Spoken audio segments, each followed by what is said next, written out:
Hello and welcome to Sparks, a podcast by the Cegos Group. We're an international leader in learning and development with over 1,500 specialists around the world in 14 different countries, working with some of the globe's most exciting and amazing brands.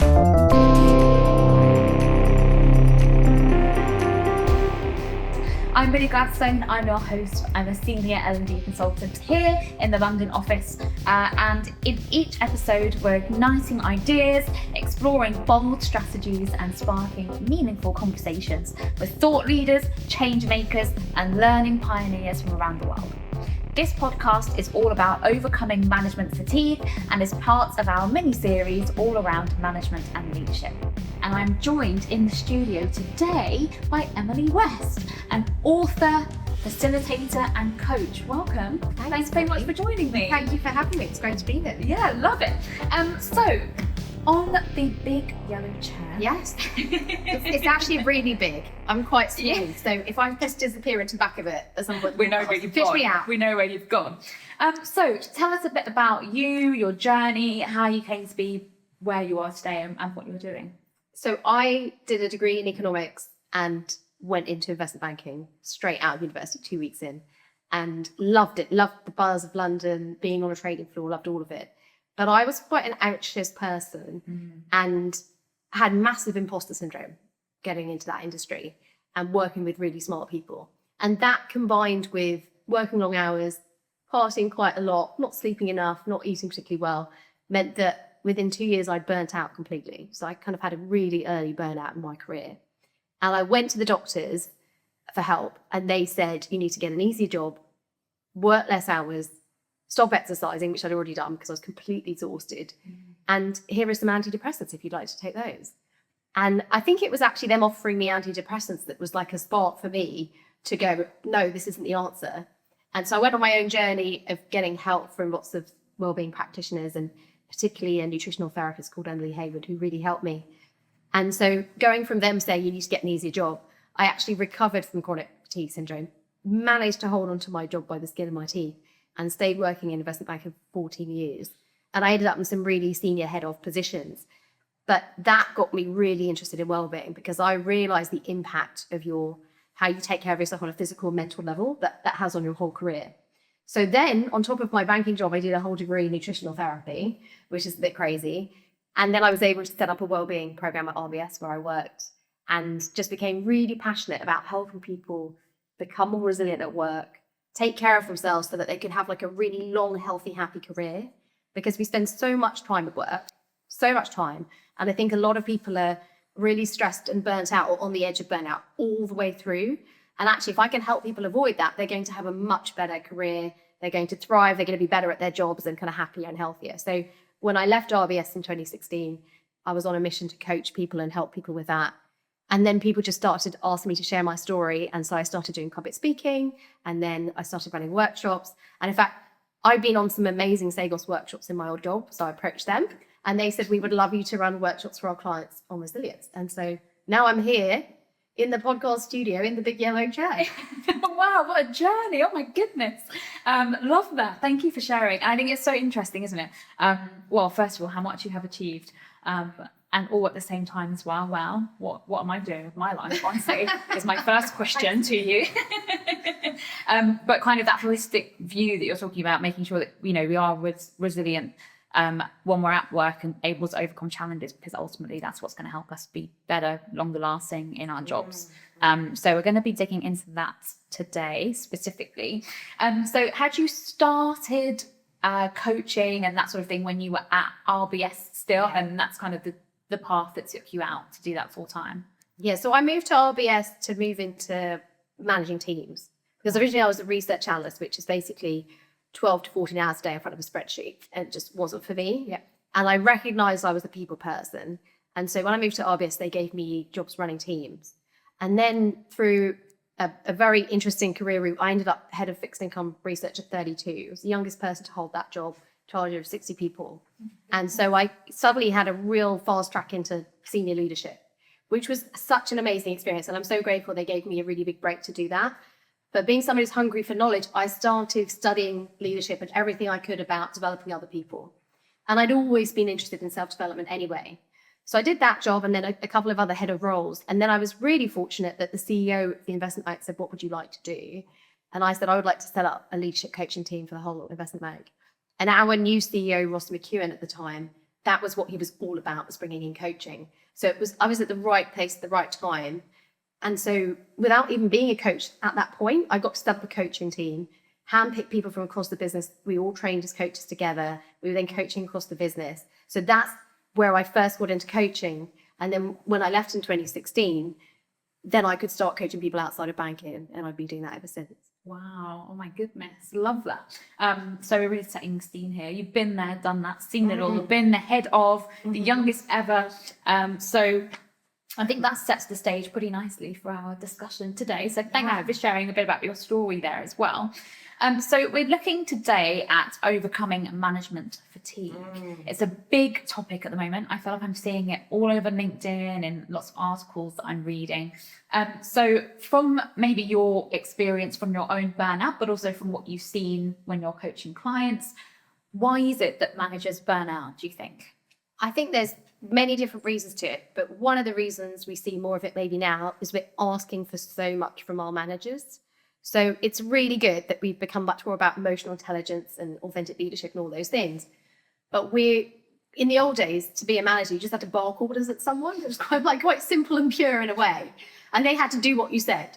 And you didn't even really have to give feedback or sit them down and give a performance review in a sensitive way, or think about how you gave feedback or care about their well-being, like none of that. So now we're expecting a huge amount from leaders, which is great, but we've then got to equip them with the tools, the training to do that. And at the same time, a lot of people end up in management positions at a point in their life when they've got other responsibilities. Maybe they're starting a family or trying to buy a house or taking care of elderly relatives. So you suddenly have this kind of responsibility overwhelm. For yourself, you're now expected to care about the well-being of your whole team and maybe things outside of work. And that, I think, is a real shift that happens. And you're also squeezed between senior management telling you what to do and you leading people and having to deliver maybe things you don't even agree with. I think it's just a really kind of point you can get really squished in the middle. And so I see a lot of people struggle with that. And then they either, in a way, kind of give up and resign themselves to just being quite stressed the whole time. Or sometimes they opt out and just change careers, or just even say, I don't want to be a leader anymore. Or they seek coaching and come on workshops, and they actually see it as an opportunity to learn and grow, which is obviously one of the best outcomes that can happen. It's crazy, isn't it? And I think you're quite right about that link between often when you're coming into responsibility at work, there's probably something at home as well that you're now, or outside of work that you're now responsible for or trying to be responsible for. And it's really tough. And like you say, that squeeze. What kind of point does that manifest the most? Is it like when managers are maybe new? Is it when they've been in a management position for a few years? Where do we start to see, or where have you seen that fatigue start to set in? There are a couple of key points. One of them is maybe when you start getting your first team of 4 or 5 people. Now, you can manage a couple of people, it's quite easy. But when you've suddenly got a lot of people to manage, a lot of reviews to do, and a lot of things to think about. So I think there's that first point, kind of junior management, where it becomes quite a lot. And you can't be mates with everyone you work with anymore. So then you've got to have some boundaries, and that gets tricky. You're giving feedback to people. Maybe they're people you go for a drink with on the weekend, or you went to their wedding. It starts to get a bit more complex from a relationship perspective. There's that point, and then there's the point when people are just at the very top, kind of trying to get into the C-suite, where there's a lot of politics, not a lot of jobs to move into, so it can get a bit kind of backstabby, especially, I work with a lot of clients in financial services. It's quite a ruthless industry. So suddenly you've got to look over your shoulder the whole time. And also, if things go wrong, you could get fired over it. You could even have a public reputation that you could lose over it. Everyone's looking at you, expecting you to have the answers. And interestingly, when we look at imposter syndrome, we can think of it as kind of quite early on, but you see it kick in again at that senior level. Suddenly, people have very high expectations of you because you're entering the C-suite. And you go, oh God, what if I mess up? Or do I deserve to be here? Or I don't really know what I'm doing. So you see this kind of resurgence of stress, of people almost getting to the thing they think they always wanted their whole career, and suddenly getting there and finding it's really hard. Like a bit of a pain point. I'm stressed already, but we're not thinking about it. Yeah. Gosh, is this what's coming for me? So it's always like a wave. It's kind of what you're describing. So when you first get into management, as in like managing a proper team, not just Yeah. the people on the side. Like, okay, I'm starting to feel the stress. You've got a bit of pressure on me. I'm trying to help develop these people. Then you maybe settle in a little bit, and you think, okay, I could maybe ride this out or do this, and then, oh, there we go again. Way back up to that next level. So there's always like those two kind of crests of the wave. It lines up with the conscious competence cycle that we talk about when we're doing situational leadership, right? That sometimes when you start out as a manager, you're blissfully ignorant, you're quite naive about what it involves. And so it's, in a way, it's quite liberating because you don't entirely know what you're doing. I know Ken spoke about it on a previous episode. But then suddenly when you really start to understand what gets involved, or maybe the first time a serious issue happens. I had a job, we were regulated. And so when I was head of department, if something went wrong, I'd have to go in front of the FCA or the SEC. Yeah. And so the first time someone in my team broke a rule, and I was like, oh my God, this is not a game. Yeah. This is quite real. So there can be these kind of moments where you suddenly become aware of the level of responsibility you have. And then that's when you kind of hit a bump.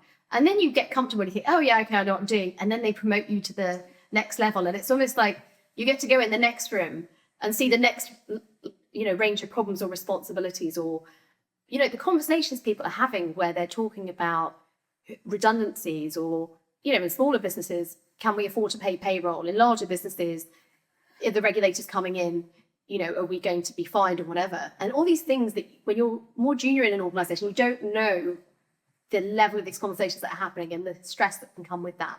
And that's where mindset is so important, because if you don't develop a really good, resilient mindset, and also just the ability to kind of ride those waves, you can really burn out. You can have people who can't sleep. They think about work all weekend. I've had clients, when I start working with them, they say, I go on holiday because my family want me to be there, but I might as well not be there because my brain is still at work because of the level of responsibility. So that's where mindset work is so important. Yeah, definitely. And it's like you say, it seems so hard for some industries as well, in particular, where actually there are real life consequences. It's not just a small mistake that you can fix together as a team and kind of get over. It's like, okay, we actually have to pay a fine, or something bad is actually happening here. Losing your license, I always are affected by that kind of thing as well. So yeah, pretty stressful stuff. So thinking a little bit about resilience then, that's a word that's coming up a few times. What is one piece of advice you'd give to, maybe let's start with a new manager. They don't know what's waiting for them yet. How can they be more resilient as the doors start to open and the covers start to lift off and they find what's lurking underneath? I think the first thing is you have to accept you're going to make mistakes, and you do that at every level, at every moment of your career. So if you're trying to be perfect, then the first time something goes wrong or one of your team members gets upset, you're going to find it really crushing. So I think you just have to kind of be quite understanding of yourself. But don't let yourself off the hook. You need to go and get the training. So if your organization runs leadership workshops, sign yourself up to all of them. Get yourself a mentor who's a leader. Build your team of people who can help you in that journey. When I got my first really senior position, I went to the person who'd held it before me, and I had a very candid conversation with them where I said, I don't think I know what I'm doing in this job. Can I come to you when I get stuck? And he was so great. And he said, anytime you have a problem, come and talk to me about it. Just knowing I had that person made me feel a lot better. So build your team around you, really learn the skills and work out where your gaps are and fill them. And then from a well-being perspective, put in a few things in your schedule that will keep you sane. Whether that's from a physical perspective, like your appointment at the gym, make sure you have a healthy breakfast every day, going for a massage once a month, whatever the things are that kind of top you up. And from a mental perspective as well, really think, do I have a resilient mind? Can I get a coach or go on a course to build that mental resilience? And investing in those things early on will really pay off later when it gets stressful. So a couple of things there to pick up on, my brain is whirring as you're talking. Number one, what if your company doesn't provide any sort of leadership training? What would your advice be to those managers that don't have access to those kind of resources? First of all, the amazing thing is there's so much free content out there on YouTube. So just go and find things. And obviously there's lots of bad advice as well. But go and, especially on LinkedIn, go and follow people who have done senior jobs, who do know what they're talking about, and consume their content. So you can get advice out there without paying for it. The other thing I would say is you've actually got a huge advantage in that case, because other leaders in your business won't be very good if they're not providing any leadership training. So I'm such a positive thinker, but the positive way of thinking about this is if you then go away and get some skills and get some advice, you're going to smash it out the park and be so much better than the other leaders in your organization that you'll get senior quickly. I think it's one of the reasons I was successful is that I was really interested in helping my team be really good at their jobs. I was more interested in that than my own ego all the way through. And therefore my teams were really successful. And then I got promoted early. So I kind of had that advantage, whereas I was working with some people who were maybe a bit more ego driven. Mm-hmm. So it could be your competitive advantage if you go out there and proactively, learn and find out what you need to know and maybe get a mentor as well. Mm. It's so fascinating, isn't it? Something that comes up in some of the leadership trainings that we run, where you see a manager who, maybe is a bit disengaged with the training, but it's like, oh, my team is struggling, but it's not my fault. And I think being a manager, you are so intrinsically linked to like your success is linked to the success of your team as well. And for some people, that connection or that realization, I don't know what, but it just isn't there. Which I find fascinating. But that can also be one of the signs of fatigue, though.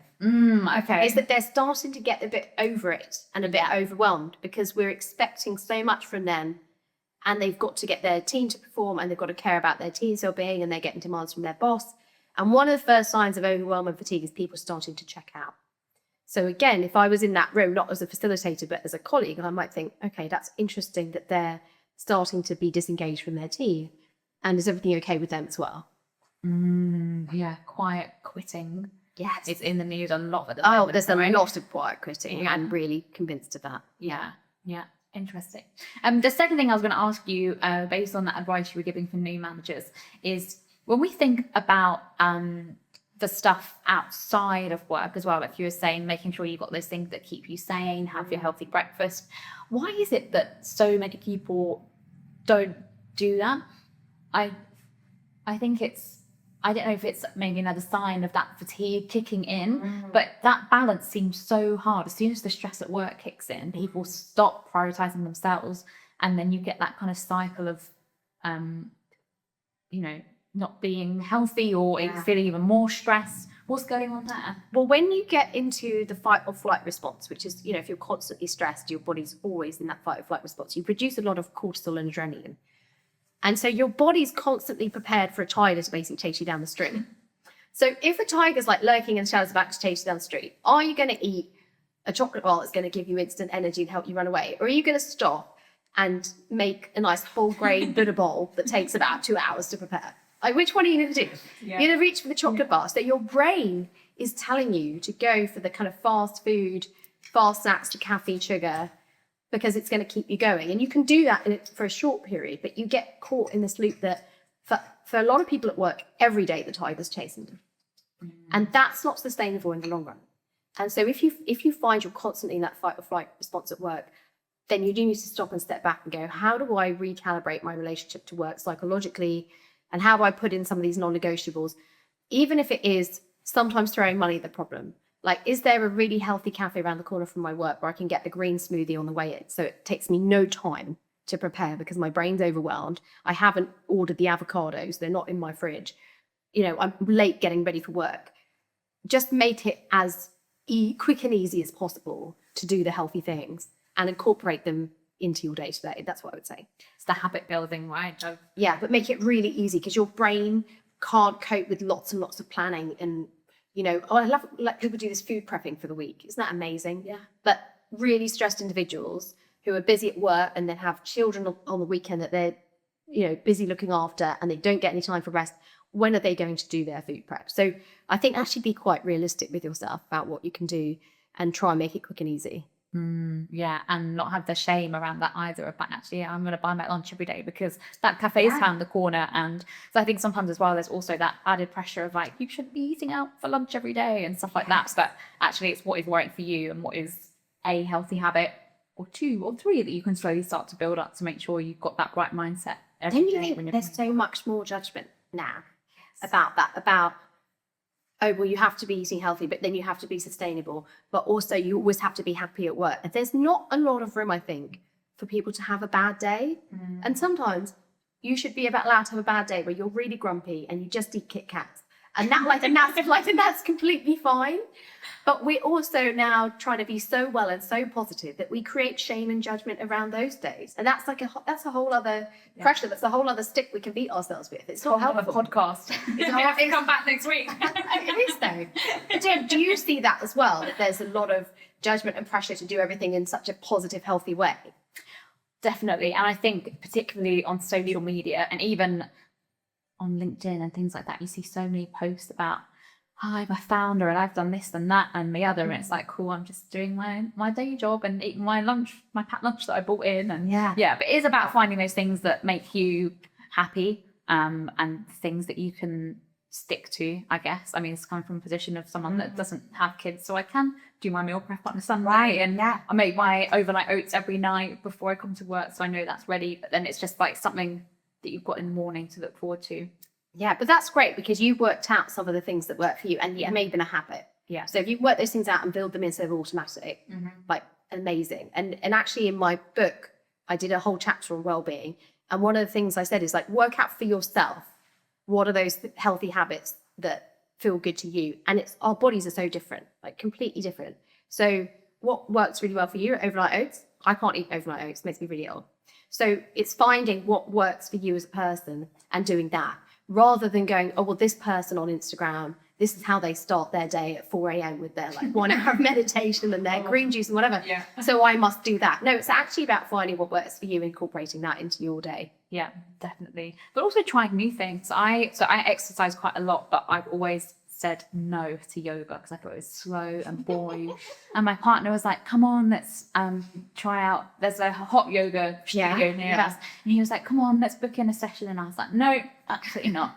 And now I go every week. Oh, do you? Yeah, honestly, it's like the best thing ever. And I had terrible posture before. My posture's fixed. And I'm like, God, that's the best investment ever. Try it all once, right? Yeah, You don't do it until you try it all once. Yeah. But then if you try it and it's not for you, Then leave fine. it. Yeah. I actually feel like you should go with a t-shirt that says say no to yoga. Like, you should go to your yoga class with that as your mantra. I hate it. But it's so good for me. Yeah, I do actually like it now. But honestly, it took some convincing to get me to try it. And then, yeah, you know, as soon as you try, you don't necessarily try, do you? You don't. So there we go. Fab. So thinking a bit more about some of the symptoms of fatigue, getting back on track of what we're talking about today. So something we mentioned was the disengagement. Yes, number one. What other signs of management fatigue have you seen? Generally, you'll just see behavioural change in someone with any kind of fatigue, that they won't be their usual selves.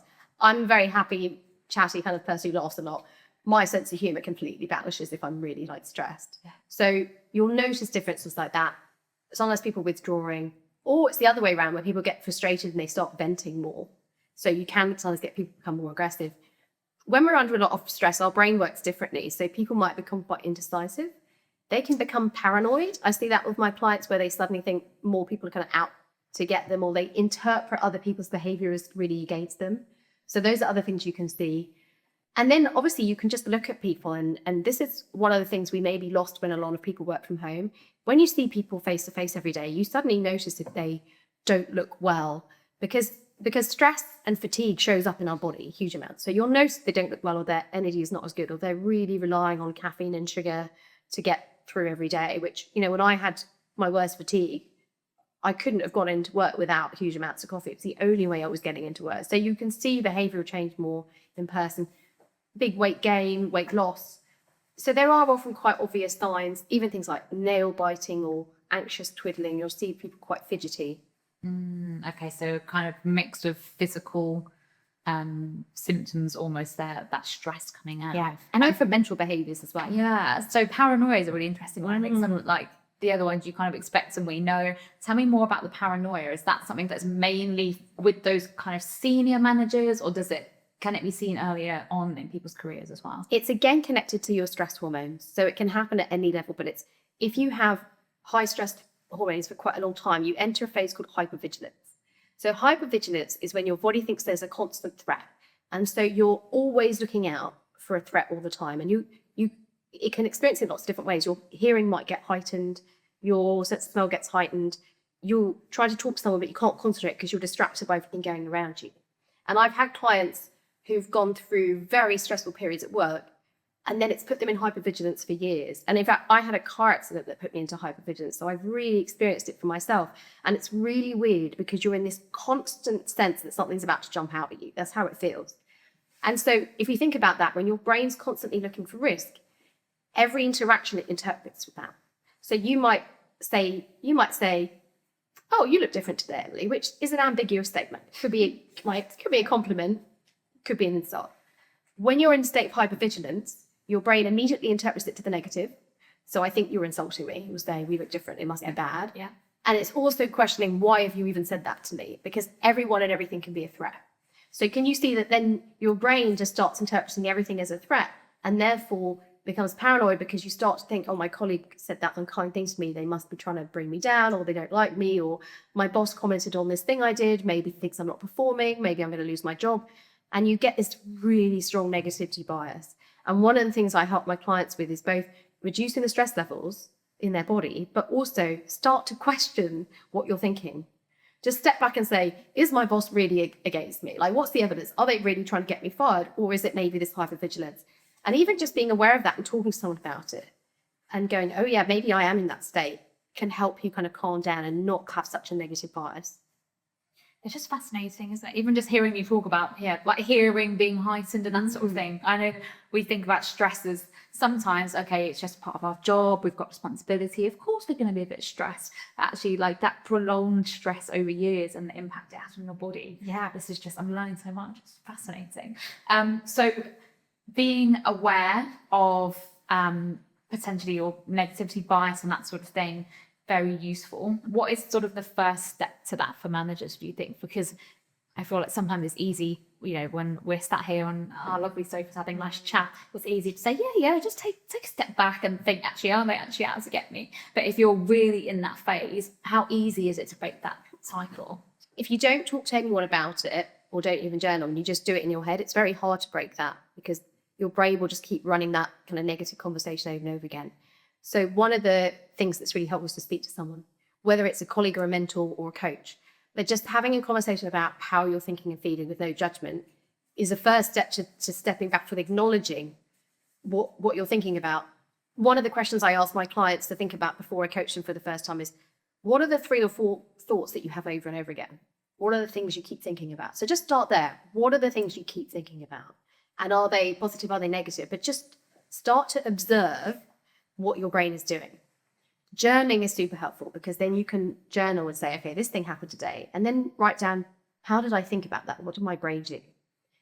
For me, I found reading certain books incredibly helpful in starting to observe how I was thinking and shifting it. So things like The Power of Now from Eckhart Tolle, amazing book, Feel the Fear and Do It Anyway from Susan Jeffers, and The Untethered Soul from Michael Singer, 3 of my favorites, that really got me to step back and go, I don't have to think that way about this.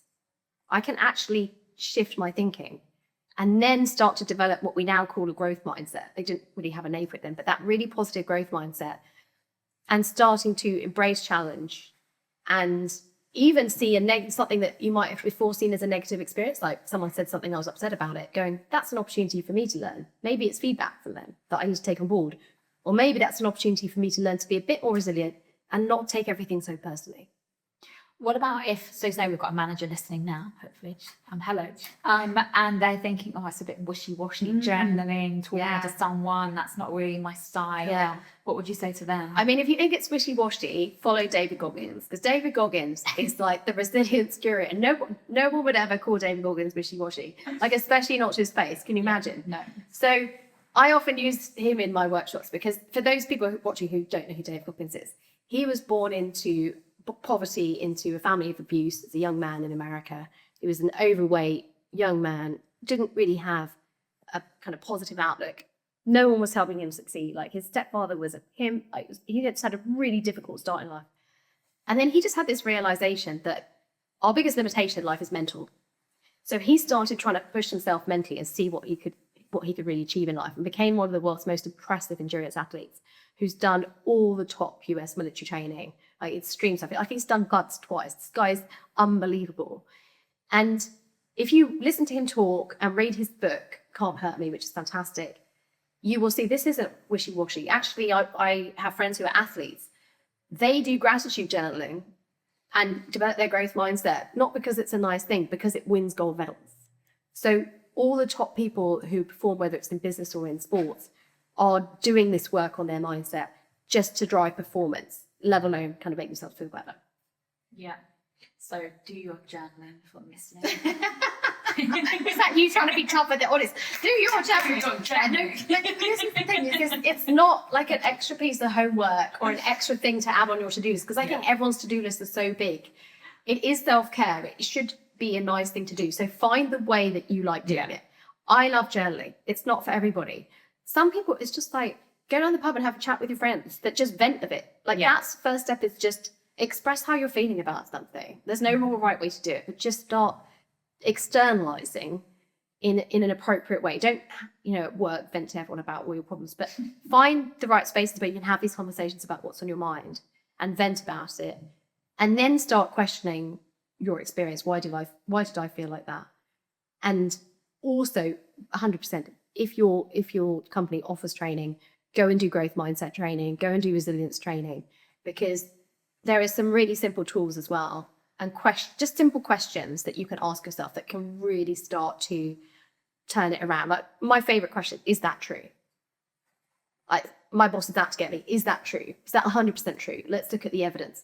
What if the opposite was true? And just really starting to challenge your thinking. I love, the what you see is what there is bias. And I think that's something that I always think about when, making a problem or something. We're so trapped in our own assumptions from our own experiences, but actually, we give into the confirmation bias of like, do you think they're being weird with me? Yeah, they are. Oh my goodness. And like that probably can help like build that paranoia that we've been talking about. But actually doing a bit of research, a bit of critical thinking as well, I think is so important. And actually sometimes just, externalizing it, like you say, chatting to a friend about it. As soon as you say something, sometimes you're like, oh, I sound ridiculous. Why would that be true? Me, if I get stuck on something and I don't have like a friend to talk to or a therapist to talk to at that time, sometimes in the car, I'll say it out loud, and your brain will do something differently when it hears you back than when you just sit and think about it. Yeah. But to your point also about the people you talk to, it's good to sometimes just have your friends who you can kind of have a bit of a moment with, but also look at your circle and say, who can I talk to who does seem to react positively to these things, who does seem to be thriving in their life and career? Make sure you cultivate some of those relationships, because those people are likely to ask you good questions and move you in a more positive direction. If all your friends are just having a big pity party about how you all hate your jobs and hate your bosses, then there's something nice about that, but it's not going to help move you forward. Yeah, definitely. Vent to the right people and be challenged by the right people as well. And hopefully a good friend would challenge you, I think. Yes. Yeah. Fab. So, thinking about those signs of fatigue, I think we've covered those pretty well. If you're not a manager, or maybe you're managing kind of one of those middle managers that could be a bit squeezed, or if you're maybe a team member, what can you look out for in your manager as that sign of that, okay, they're struggling a little bit here? I think it's all the same things. You might see them get a bit short-fused with you if they're your manager, like a bit short-tempered, like have less time for you, have less time for people in general. They might start making decisions that you think that doesn't really make sense because they're under stress. But I think we need to be clear on who's responsible for whom. We are all responsible for our own well-being primarily. As a leader in an organisation or as a team lead, you are also responsible for keeping an eye out on people's well-being and making sure your behaviour is supportive. And if you see someone in trouble, you're giving them an opportunity to talk about it. And to be honest, you should be having regular check-ins with your team anyway. And part of that should be, is there anything that you're finding challenging at the moment? As a team member, absolutely, you see a colleague struggling, ask them how they are, check in, what have you. But I do worry that sometimes we're taking responsibility for everyone else's feelings. And there'll be someone in the team who's kind of caring for everybody and they're not taking care of themselves. So it's such a cliche, but it is take care of yourself first. And if we all do that, we'll be in a stronger place. And then, yes, if you see someone struggling, reach out and ask them questions. But it's ultimately a team lead should be the kind of first point of contact if someone's really struggling in the team. And hopefully your organisation also has external resources. Make the most of that. If you have like a health phone line that you can use, or you bring in coaches. I get this all the time. Someone in my team's struggling, could you have a coaching session with them? You don't have to solve it all yourself. You're not a wellbeing practitioner. And I think people take on, in a way, too much responsibility in this area. Yeah, great advice. Thank you. So how can we lessen the fatigue if we start to feel some of those symptoms ourselves? We're feeling a bit disengaged. We're seeing some physical changes. What is kind of step number one to resolving that fatigue, do you think? You need to hit the big pause button, which it doesn't always feel possible, but we want it, but you're like, oh my God, just where's the stop? You know, like with the remote control, how can I just stop everything? But just take some time out, even if it's just 10, 15 minutes, to get away from the desk, get away from everybody, take a few breaths, and just say, right, okay, just stop. What am I dealing with right now? What's stressing me out? Just recognize it. And then work out what are the strategies that help you feel a bit more in control. So for me, it's like, check my emails, check I haven't missed anything, and write out a fresh to-do list. And even that can just be like a bit of a reset. So work out like a little reset that you can take in the moment when it gets a bit overwhelming. And also, before you rush into action, stop and look at what are all the different options you have. Like review, do it for decision tree. Because again, when we're stressed, we just rush into like the most obvious solution. We rush into action, and that might get us in the wrong direction. But also come back to basics and say, okay, what are some of the healthy habits that I know make me feel better that have dropped out of my schedule? Okay, if it's going running every day, I don't have time for an hour's run, fine. Can I just go for a 10-minute run tonight? Like keep it really small. What's some little tiny things that I can start to reincorporate into my day that's just something for me that's going to help my resilience? And I do think that when we're physically fit and well, we are so much more mentally resilient. So for me, it's kind of running and having a really good breakfast. That makes me so much more resilient for the day than if I don't do that. So work out those things and just even do like a tiny version of it. Yeah. I love that. Even the run, if you can just get out to 10 minutes, 15-minute joy, just to shake off a little bit, and a miniature version of what we would normally do to make you feel better. Well, otherwise you're making yourself feel worse, because you're like, I'm already really stressed and I haven't been to the gym all week. And then you think, well, I've got to go running for an hour, but I feel completely overwhelmed. So it's not adding more that's going to overwhelm you. It's kind of making it easy. And also just be like, what can I do that's fun? When we're overwhelmed and stressed, the fun goes out of our life. What would just make me laugh? Is it a call with a friend? I might watch an episode of Frasier or something if I just need a good laugh, and actually laughing burns off stress hormones, resets your hormone profile. One of the things I often tell people if they have quite a stressful work is work out a bookend, something you can do at the end of each day that marks that you finished work and you've entered personal time. And for a lot of my clients, the bookend is watching 10 minutes of comedy on YouTube. And it makes you laugh and it resets your hormones and it just takes you out of work mode. Yeah. So finding something that just kind of resets how you're feeling, puts you in a bit of joy, put on your favorite music, dance around the kitchen, whatever it is, have a little bit of a reset, gives you a bit of a breather overnight, and then tomorrow's another day and you'll deal with it tomorrow. Yeah. I think when we were talking about habits earlier as well, the habits also probably have to be something that you know is quite fun or that you enjoy or you look forward to, because otherwise it's going to be a habit that you're never going to stick to. Like we were saying about the oats, if you hate oats, why would you have that over? Just when Instagram says you should have your overnight oats. So like genuinely every morning I sit down at my desk and I'm like, oh, I'm so excited to eat these. It's finding the spark of joy, isn't it? It is. And do you think we can find that at work? Can we have fun at work? Oh my God, completely. My mission is to help people really enjoy being at work, because we spend so much time there. And I think it's also much more stressful than it needs to be. So first of all, if you do some mindset work, you can actually develop healthy detachment, which is where you don't find work as stressful as everyone else does, where everything that goes wrong isn't such a big setback for you. So I think reducing your over stress levels, then really working out what are you really good at? What do you really love doing? And finding a job that plays to those strengths. I was not an amazing research analyst. I didn't love being in front of an Excel spreadsheet. And luckily, I worked that out really young and worked out I love working with people. And then as soon as I started working with people, I was happier, I was better at my job, I was a better leader. So actually taking time out to reflect and go, what am I good at? What do I love doing? And then even then, work can get a bit stressful and tough. So as a team, just stop and say, okay, guys, we're going through a tough time. We're going through a lot of change. Is there something we can do to just make this a bit more fun? Like call it out. How can we make this a bit more enjoyable? Or is it even, let's just kind of go down the pub on Thursday and blow off a bit of steam and like laugh about it? But you're absolutely right. Like you need to bring the joy into this. Work shouldn't be some horrible slog every day. And if it is, consider, changing what you're doing or changing the way you're working. I'm absolutely obsessed with reflection at the moment. I feel like over the last year or so, And then if it's a symptom of like getting a bit older, or like just from the workshops that I've been running and being in, it seems to be like something that just keeps coming up time and time again. If you want to know what kind of person or what kind of leader you want to be, you have to have that reflection. And I think when we're in that state of feeling overwhelmed or stressed, that's again one of the first things that we were saying about our healthy habits that goes out the window. But actually, if you know who you want to be and who you want to show up as, you have to have that reflection time. So being authentic as well at work is really important, which I know is a topic you've written a book about. Yeah. So can you tell us a bit about that? Well, I started in the pandemic. I started to write a book on nutrition and well-being because that was obviously, one of my major passions.